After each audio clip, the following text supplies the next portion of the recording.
বন্ধুগণ,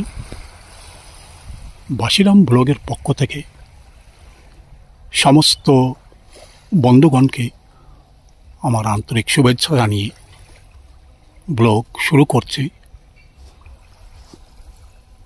এই মুহূর্তে সামনেই একটি পাথরের উপরে একটা বক বসে আছে এবং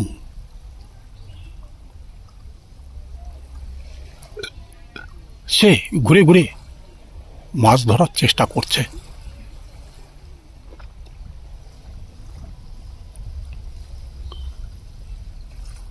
এমনই বহু পাখি সাগরের ভাটার টানে যখন বহুদূর পর্যন্ত এই স্থানে পাথর রাশিগুলি মাথা জেগে দাঁড়িয়ে পড়বে, তখন ছোট ছোট মাছ চারিদিকে ঘোরাফেরা করে, আর সেইগুলিকে শিকার করবার জন্য বিভিন্ন দিক থেকে পাখিরা উড়ে উড়ে আসে এবং শিকার করবার জন্য এই স্থানে ছুটে আসে। এই বকটাও তার মধ্যে একটি, যে এই মুহূর্তে ঘুরে ঘুরে ছোট ছোট মাছ শিকার করবার চেষ্টা করছে এবং সাগরের ঢেউয়ের মধ্যেও সে নিশ্চলভাবে দাঁড়িয়ে আছে। হ্যাঁ, বকটিও ঘুরে ঘুরে শিকারের অন্বেষণ করে চলেছে। জল যত কমে যাচ্ছে ততই যেন বকের কাছে একটা সুযোগ তৈরি হয়ে যাচ্ছে। কখনো এ পাথর তো কখনো ওই পাথরে উড়ে উড়ে সে গভীর মনোযোগে সাগরের দিকে তাকিয়ে আছে এবং চেষ্টা করছে মুহূর্তের মধ্যে কোনো মাছ তার চোখের সামনে পড়লেই সে ছো মেরে সেটাকে তুলে নেবে।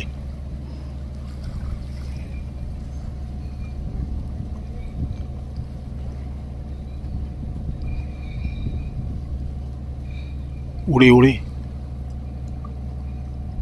সে কেবলই শিকারের অন্বেষণে খুঁজে খুঁজে বেড়াচ্ছে। তার দেখা দেখি আরো অনেক পাখি হয়তো উড়ে উড়ে এই স্থানে ছুটে আসবে।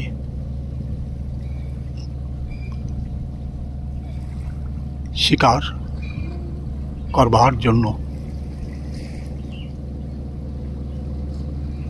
সাগর কেবলমাত্র তার সৌন্দর্যকেই বিস্তৃত করে রাখেনি,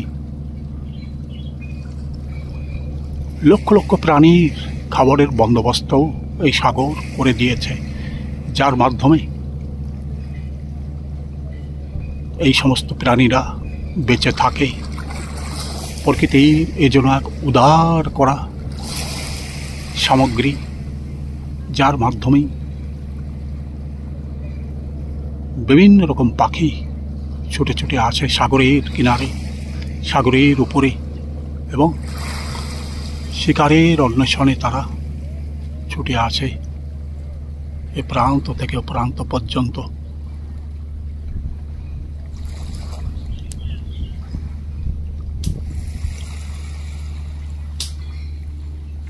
শিকার সমাপ্ত করে বকটাও উড়ে গেল বহু দূর থেকে দূর প্রান্তে। আবার হয়তো অন্য কোনো পাখি এখানে এসে বসবে এবং কোনো শিকারের অন্বেষণে সে খুঁজে বেরিয়ে পড়বে। সাগরের অপরূপ সৌন্দর্য, তার মধ্যে ছোট ছোট দ্রুতগামী বোট, যাত্রীবাহী জাহাজ ধীরে ধীরে সাগরের বুক চিরে যখন এগিয়ে যায় তখন এই সৌন্দর্য যেন সহস্র গুণ বাড়িয়ে দেয় এবং চোখের সামনে যখন ফুটে ওঠে অতুলনীয়ভাবে এই সৌন্দর্যকে চোখের সামনে প্রকটিত হয়ে যায়। বহু পর্যটক যারা বেড়াতে এসেছিল তারা এই মুহূর্তে ফিরে যাচ্ছে তাদের গন্তব্যের উদ্দেশ্যে। আবার নতুন পর্যটক এই জাহাজে করেই ফিরে আসবে এই স্থানে এবং এখানকার সৌন্দর্যের মধ্যে তারা একসময় হারিয়ে যাবে। দ্রুতগামী এই জাহাজ এক স্থান থেকে অন্য স্থানে যখন যাবে সেখান থেকেও নতুন নতুন পর্যটক এই জাহাজে চড়ে যাবে এবং তারাও পৌঁছে যাবে তাদের নির্দিষ্ট গন্তব্যে।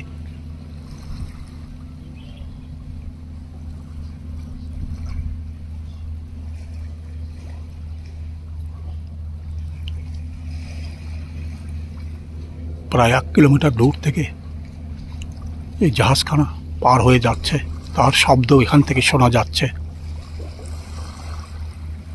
সাগরের বুক চিরে যখন এগিয়ে যায় অত্যন্ত সুন্দরভাবে এই দৃশ্য চোখের সামনে ফুটে ওঠে।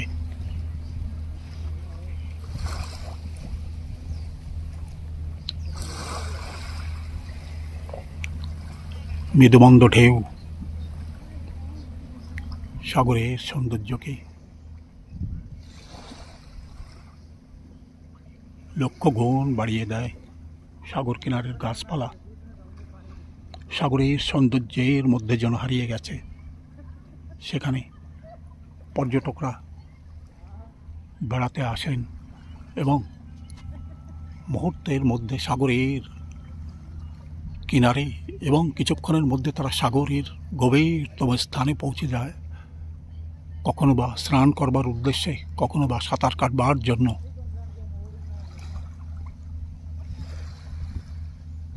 জীবনের এক অপরূপ ছন্দের মধ্যে তারা হারিয়ে যায়। সাগর সবসময় যে কোনো মানুষকে আকর্ষণ করে এসেছে সেই যুগ যুগ ধরে। যে বিশাল আয়তন ঢেউ, বিশাল আয়তন সাগরকে দেখে তোমরা ভয় পেও না, তোমরা ছুটে আসো সাগরের বুকে।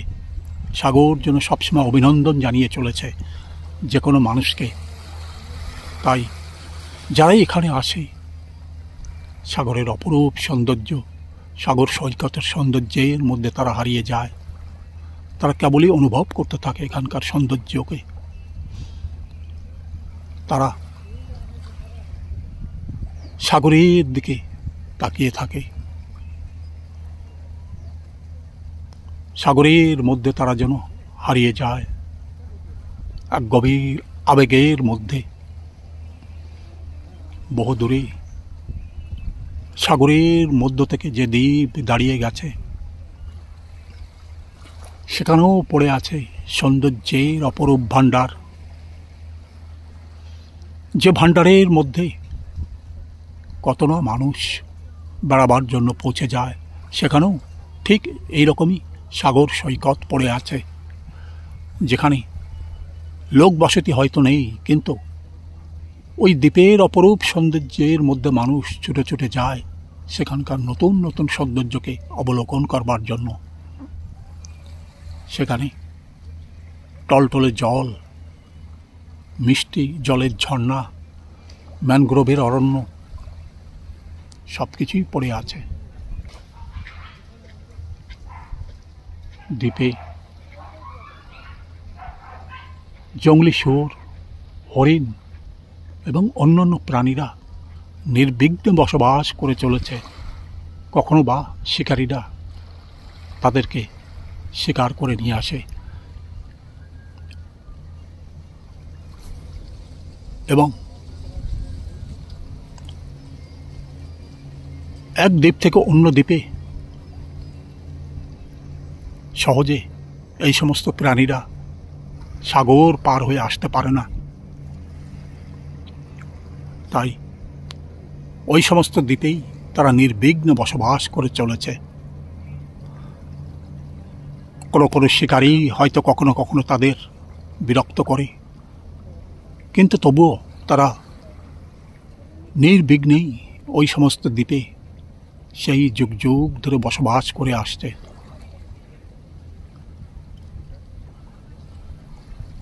যেখানে লোকজনের বসতি নেই, লোকজনের বসবাস নেই, সেখানে যে এক অপরূপ সৌন্দর্য সেই যুগ যুগ ধরে পড়ে আছে, সেই সৌন্দর্যকেও দেখবার জন্য বহু পর্যটক ওই সমস্ত দ্বীপের মধ্যে বেড়াতে যান এবং নতুন নতুন সৌন্দর্যের মধ্যে তারা হারিয়ে যায়। কখনো বা তারা হরিণ, কখনো বা অন্যান্য প্রাণী সাক্ষাৎ তাদের হয়েই যায়, কিন্তু সহজে তারা কাছে আসে না। যে কোনো মানুষ দেখলেই তারা গভীর অরণ্যের মধ্যে লুকিয়ে পড়ে। তারা ভীত সন্ত্রস্ত হয়ে যায়, কারণ তারা হয়তো ভাবে তাদের নিরাপদ আশ্রয়ের মধ্যে কেউ হয়তো বিরক্ত করতে এসেছে, তাই তারা দ্রুত বেগে গভীর জঙ্গলের মধ্যে হারিয়ে যায়। একের পর এক দ্রুতগামী জাহাজ যাত্রী বোঝাই করে নির্দিষ্ট গন্তব্যের দিকে এগিয়ে চলেছে। জাহাজ বোঝাই করে পর্যটকরা চলে যাচ্ছে পোর্ট ব্লেয়ারের উদ্দেশ্যে, এবং সেখান থেকেও নতুন নতুন পর্যটক আবার এক দ্বীপ থেকে অন্য দ্বীপে তারা বেড়াতে যাবেন। সেখানকার সৌন্দর্যে তারা অভিভূত হয়ে যাবে। তারাও এই সমস্ত সাগর সৈকতে এসে ঘন্টার পর ঘন্টা ভ্রমণ করে যাবে এবং আনন্দের সাথে তারা ভ্রমণ করে যাবে এই স্থান। যে কোনো মানুষ ভ্রমণের মধ্যে যেন হারিয়ে যেতে চায়, ভ্রমণের মধ্যে তারা যেন একটা জীবনের ছন্দ খুঁজে পেতে চায়, যে ছন্দের মধ্যে পড়ে আছে কেবলই আনন্দ, যে আনন্দের মধ্যে তারা প্রবাহিত হয়ে যেতে চায়। নতুন নতুন স্থানে নতুন নতুন সৌন্দর্য, নতুন নতুন অবস্থান, সব কিছুর মধ্যে পর্যটকরা হারিয়ে যেতে চায়। তাই দূর থেকে দূর প্রান্ত, দেশ থেকে দেশান্তর হতে পর্যটকরা ছুটে ছুটে আসেন বিভিন্ন প্রান্তে। তারা কেবলই অনুভব করে দেখতে চায়, যে তারা কেবলই চোখের সামনে দেখতে চায় এখানকার অপরূপ সৌন্দর্য, যে সৌন্দর্যের মধ্যে পড়ে আছে কেবলই এক আনন্দের ঝলক, যেখানে তারা খুঁজে পেতে চায় জীবনের এক অপরূপ ছন্দ। তাই পর্যটকরা ছুটে আসেন দ্বীপ থেকে দ্বীপের প্রান্তরে এবং আনন্দের সাথে তারা অতিবাহিত করে যায় এই সমস্ত স্থান, যার মধ্যেই পড়ে আছে এক আনন্দের সাগর।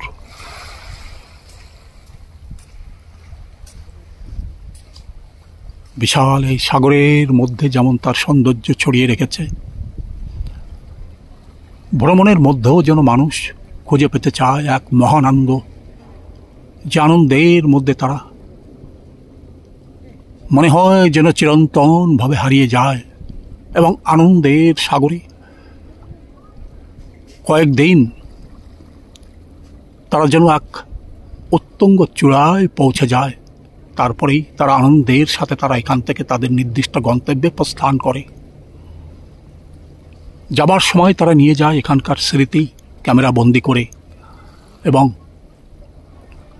এক উত্তুঙ্গ আনন্দের সাথে তারা এখানে পরিভ্রমণ করে যায়।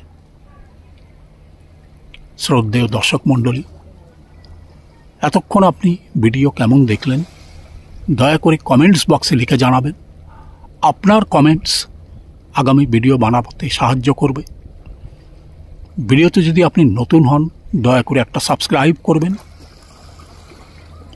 ভিডিওর শেষে সমস্ত বন্ধুগণকে আমার আন্তরিক শুভেচ্ছা এবং অভিনন্দন।